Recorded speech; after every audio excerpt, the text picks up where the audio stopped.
Philippe Langlois est littéralement tombé dans son ordinateur à 12 ans, comme la plupart des hackers. Un mot qui signifie bidouilleur informatique, mais bidouilleur expert.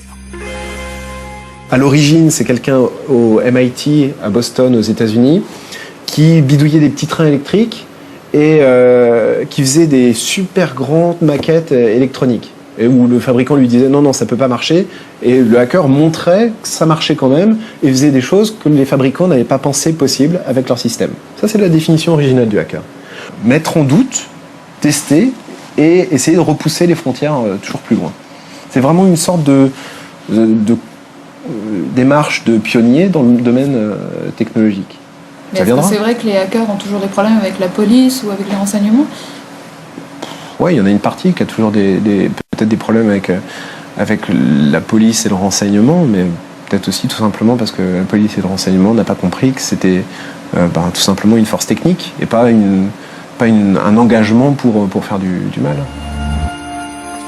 Philippe se dit hacker blanc, c'est-à-dire un hacker honnête. Mais sa compétence technique lui permettrait, s'il le voulait, de passer dans des zones plus grises. Et même de devenir un hacker noir, un chapeau noir comme ils disent.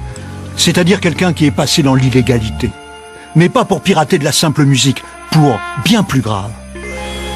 Un chapeau noir, longuement approché par mail, accepte de nous rencontrer, avec une condition, qu'on ne le reconnaisse pas.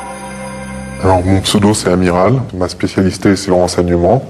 Je me procure un peu partout dans le monde des documents confidentiels laissés par des employés dans des entreprises et je les mets à disposition pour les pirateurs afin qu'ils puissent détourner un système ou au moins comprendre comment un système marche. En clair, Amiral pratique l'espionnage industriel sur le net. Il pirate des documents confidentiels qui peuvent valoir plusieurs millions d'euros.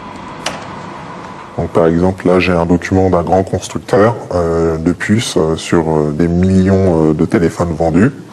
Comme vous voyez, il y a l'accord de non-divulgation et écrit strictement privé juste au-dessus. Donc là, vous savez que et ce que vous faites, c'est do totalement not copy. illégal. Oui, c'est clair, puisque c'est des documents qui peuvent vous apprendre comment pirater une communication téléphonique. Donc vous violez le secret industriel, en fait. Exactement.